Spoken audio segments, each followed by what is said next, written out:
This is the Mets Postcast, your instant game reaction for the New York Mets. Part of the Locked On Podcast Network. Your team every day. The New York Mets were in line for their 7th win in a row. That was until a 6th-run, 6th inning by Tampa Bay saw it all come crashing down as the Mets fall in the opener of the series to the Tampa Bay Rays by a final score of 7-5. Welcome into the Mets Postcast here on the Locked On Mets YouTube channel, the Locked On Mets podcast feed. Your Postcast host, Chris Schubert, here with you after each and every Mets game throughout the course of the season, and a tough one. First time the Mets have lost at home since May 28th. No, not a typo, not a misprint. First time they've lost at home since May 28th, and they were in firm control of this one for a while until seemingly out of nowhere, it all went sideways on them. We will talk about how it went sideways. We'll talk about an ugly problem rearing its ugly head once again. But we have to start with the decision that really got us to this place. That's what we're talking about to open tonight's postcast. This is what you'll be talking about. This one started out as a very similar run-of-the-mill New York Mets game as of late. The Mets were getting great starting pitching from Clay Holmes, and they were doing what they do better than almost any other team in baseball right now. If you are going to make a mistake, they are going to make you pay for that mistake. And it was in the 4th and 5th innings where the Tampa Bay Rays decided that they would forget how to field the baseball. All got started with Juan Soto putting a ball on the infield that Taj Bradley couldn't handle. That allowed Soto to get on. And then in that inning, I don't remember if the ball left the infield again that inning. The Mets were able to scratch across a couple of runs there to retake the lead. They then put up 3 more in the 5th.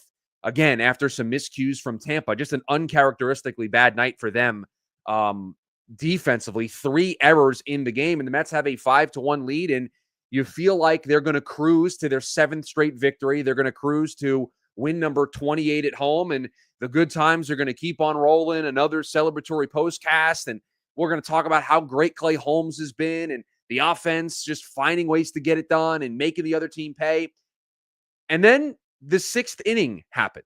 And this is where we need to start because the Mets clearly made a choice tonight. And, you know, the good thing about doing this postcast is we're immediately with you here after the game. The unfortunate part, at least for me, is I can't hear Carlos Mendoza right now try to explain the decision behind Clay Holmes only going 5 innings. Perhaps it was because his last start came at altitude, and so they really wanted to be careful with how many pitches he threw, how many innings he went. And so they came into this with a plan that he wasn't going to throw more than 80 pitches. He wasn't going to go more than 5 innings. That's one potential, don't know if I agree with it, but one potential plausible reason for what we saw tonight. Or the other reason, and this is something I've brought up in the past, are they attempting to manage his innings? Are they starting to wonder, the question that I've wondered aloud, is he going to hit a wall here at some point?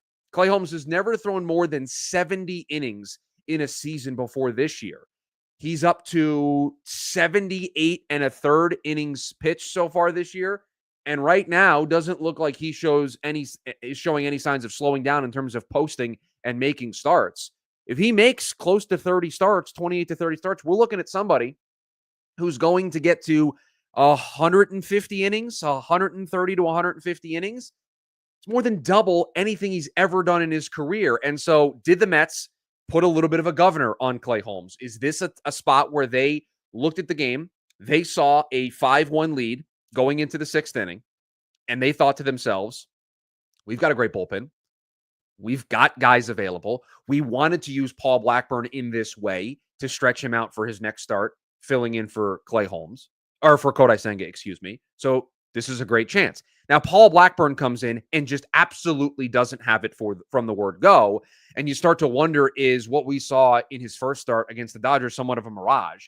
He was not good in the series finale against Colorado, although we said at the time we didn't really care what the final stat line said. He did what he needed to do in terms of saving the bullpen. But now it is back-to-back outings where he's been asked for bulk and just hasn't looked good. Only got the 1 out, 4 hits, 4 earned runs, just did not have anything. Didn't have his A stuff, his B stuff, his C stuff. I mean, he was throwing up this like it was slow pitch softball. It was just not good tonight from Paul Blackburn. Now, are we having a different conversation about them taking Clay Holmes out if Blackburn does his job? I don't think so. I think I've been pretty consistent on questioning what's going on with Clay Holmes and with his innings. And he was okay tonight. Did give up another home run. That's becoming a growing trend. But again, that was it. That was the only mistake that he made. A couple balls got hit to the warning track and some plays needed to be made. Soto made a nice play. Tyrone Taylor made a nice play. But other than that, it was a typical Clay Holmes start. And so they made a decision, and it was a decision clearly before the game. I'd love to know exactly what the reasoning was for taking Clay Holmes out of this game. My guess is they are trying to keep an eye on the innings, and they understand that this is a long season. And they probably looked at this and said, hey, we've got a lead. We've got this bullpen. Let's use this as a chance to maybe try to steal some innings for Clay Holmes because he's given us 5. He's given us a chance to win the game. We have a big lead, and we can trust our bullpen. It didn't work out. It was a bit of a mess tonight from Paul Blackburn. It was a bit of a mess tonight from Max Kranick. The only bright spot is Justin Garza has been excellent. Another solid 2 innings tonight. But the Mets they had a plan, and it all unraveled just in front of their eyes. I mean, they decided to go to Paul Blackburn, and it just didn't work, and you saw it just crumble in front of them to the tune of a 6-run inning.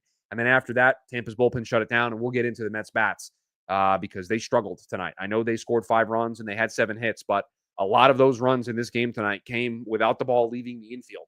And so it was a struggle tonight in a lot of ways for the Mets. We will talk about the offense, the major problems, specifically one statistic that we have mentioned on this program over and over and over again. It was potentially the worst it has been so far this season. I don't know. I don't think I have any statistical backing for that, but just looking at the number from tonight, it doesn't feel like it was their best performance. So we will get into their problems with runners in scoring position, the men left on base, and some of the key at-bats. We'll get to all of that and your thoughts and the stuff to keep an eye on all here on the other side. Let's be real. Coffee, it's not just a drink. It's a ritual, a lifeline, the thing that gets you from half asleep to fully functioning. And if it's that essential, why settle for anything less than amazing? Well, that's where Trade Coffee comes in. Trade is the #1 coffee destination in the U.S., delivering fresh, incredible coffee from over 50 of the country's top roasters. Whether you're a cold brew fan or a pour-over purist, they've got a roast you'll love. How about you take the Trades quiz? You answer a bunch of questions, and they're going to hook you up with a bag of coffee. The coffee, it's fresh. It smells amazing. And honestly, it will ruin grocery store coffee. And if the first match isn't perfect, Trade is going to replace it for free until they get it just right. Right now, Trade is offering exclusively our customers 50% off your 1-month trial at drinktrade.com/lockedonmlb. That's TRADE.com/lockedonmlb for 50% off your 1-month trial. Drinktrade.com/lockedonmlb. The NBA Finals going on as we speak. Perhaps you want to get in on the action before it is too late. There's highlight-worthy performances. There's major momentum shifts, and those can't-miss moments, whether it's a game-winning shot or a breakout player. You want to get in on the action before the NBA Finals wrap up. Well, FanDuel makes it easy to stay in the game before tip-off and even during the game. With player props, performance trends, and same-game parlays, fans have more ways than ever to play smart and win big. Perhaps you've got a read on who's heating up. Why not back it up with a same-game parlay? How could $200 in bonus bets add to the excitement when you hit that first $5 bet? Because that's exactly what's going to happen. You're new to FanDuel. It's the perfect time to sign up. Head to FanDuel.com and place your first $5 bet. If that bet wins, you're going to get $200 in bonus bets.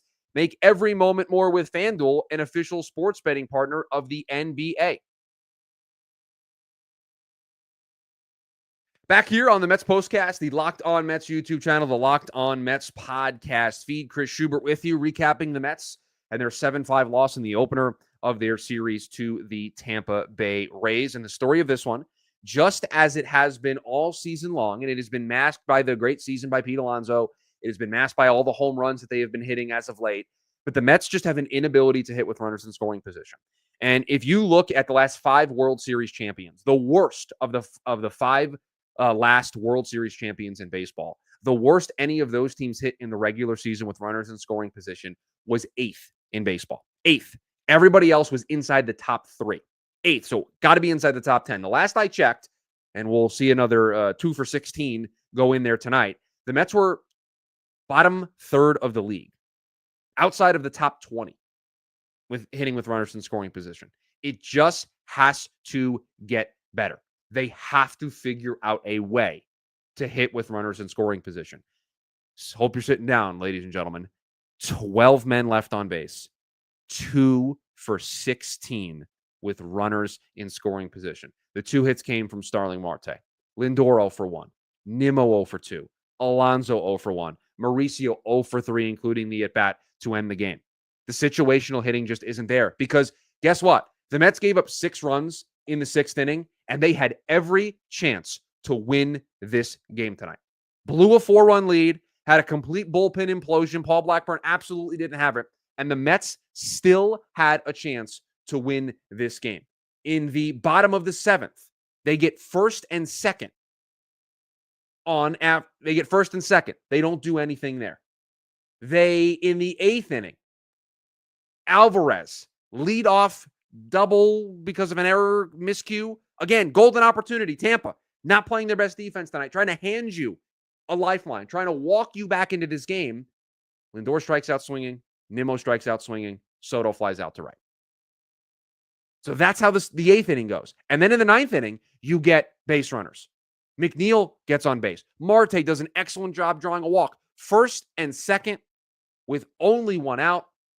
Fielder's choice. Mauricio strikes out looking. So in the 9th inning, in the 8th inning, in the 7th inning, the last 3 innings of this game, chance after chance after chance to come back, to win this game, to forget about blowing a 4-run lead, to make up for it, to pick up your pitcher, and you're unable to get it done. And as Eric points out in the YouTube chat, the Soto hit was brutal. He lined out on a ball that the expected batting average was 990. Apparently, I did see a graphic get shown on Twitter that it was a home run in 10 out of 30 ballparks. So in a third of the league, the ball gets out. And listen, I see a comment in here about Carlos Mendoza to blame. If you want to be upset with Carlos for the decision to take Clay Holmes out, and again, I'm looking up at the screen right now and Carlos is talking. I don't know exactly if he has given an explanation. And I know everybody loves when we do this. I'll try to peek over to social media to see if there was an answer given. If you want to get on him for that and you want to be upset that they took him out when they did and you don't love the reason, whatever the reason was, okay, that's fine. I can understand and I can resonate with that. It's not Carlos Mendoza's fault that the Mets were 2 for 16 with runners in scoring position tonight. It's not Carlos Mendoza's fault that the Mets left 12 men on base. It's not Carlos Mendoza's fault that in the 7th, 8th, and 9th innings, there was chance after chance after chance to drive in a run. And they just didn't do it. Now, there's some, comments in the chat about taking Tylor out for Beatty. You want to get the matchup there, I guess. Again, you're just trying to do anything right now. You're trying to spark your offense during a game where you're just letting opportunities slip through your grasp. I mean, I don't know if I love the decision to go to Beatty. He has been struggling as of late. He's not that great as a pinch hitter. It's a really tough spot to bring him into the game and ask him to try to come through. But again, you got a bench. You try to use it. You try to take advantage of the moment that's right in front of you, and it doesn't work out. You want to get on Carlos for going to Beatty? Okay, this is a systemic problem with this team overall. They've just got to execute with runners in scoring position. They just have to find a way to come through in these moments. And Marte did a nice job. He had both of their hits in this game with runners in scoring position. But other than that, the rest of the team went 0 for 14. It's just not going to get it done. You cannot leave 12 runners against a good baseball team. Maybe you can do it when you're playing the Colorado Rockies, but you cannot do it against the Tampa Bay Rays team that with this wins 5 games above 500. Just can't do it.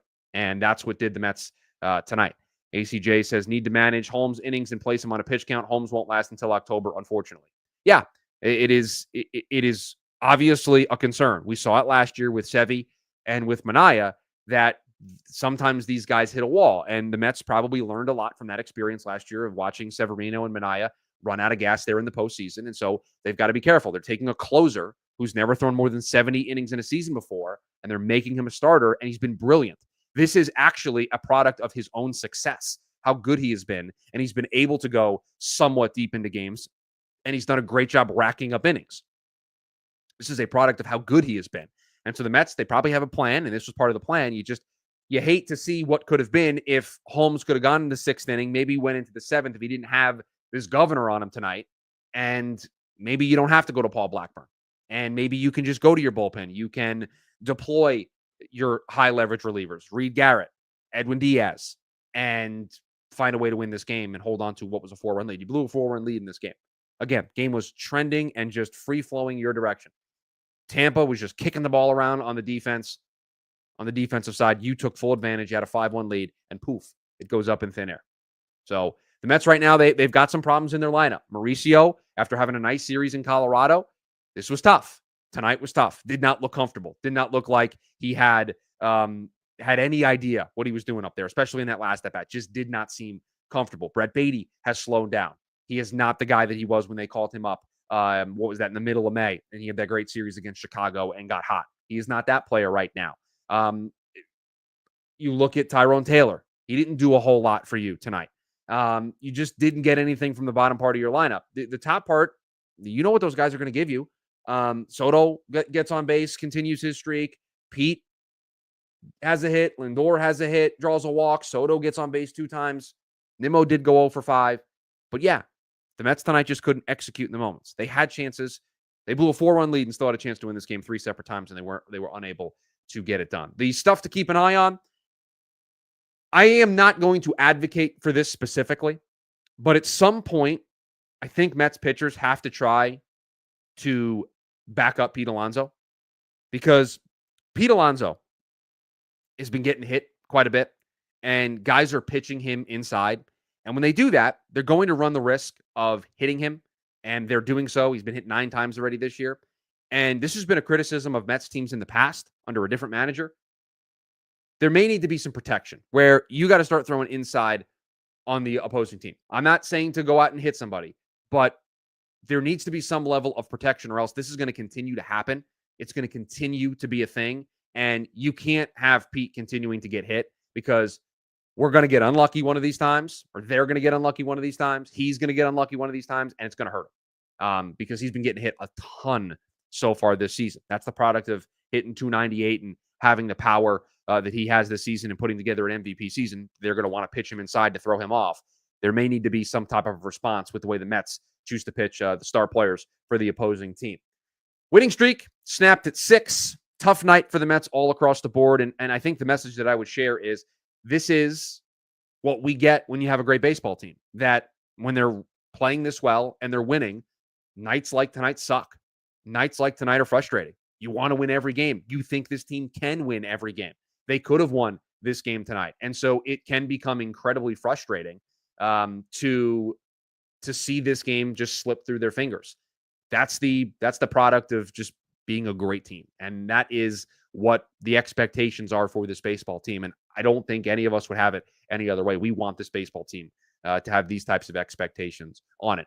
I've said it before. I will say it again in every one of these type of moments. The Mets are a resilient bunch. They've shown that resiliency time and time again this season, and they will more than likely show it again tomorrow. It's Tylor Megill on the mound for the Mets as they will look to start up a brand new winning streak of their own. That is going to do it for us here on the Mets Postcast, here on the Locked On Mets YouTube channel and the Locked On Mets podcast feed. If you are new and you're watching us over on the YouTube side of things, make sure you subscribe. You turn on that notification bell so you're notified when we go live, and you can join us after every single Met game throughout the course of the season. If you're listening to us over in the podcast feed, come and join us. Watch the show, interact, join the conversation here on the program. But that is it for us here on the Mets Postcast. The Mets fall 7-5 in the opener of this series. Clay Holmes managing the innings, coming off that Coors Field start. Don't know what it was, but the Mets chose to err on the side of caution tonight, and it opened the door. It opened the floodgates for Tampa to come storming back in that 6th inning.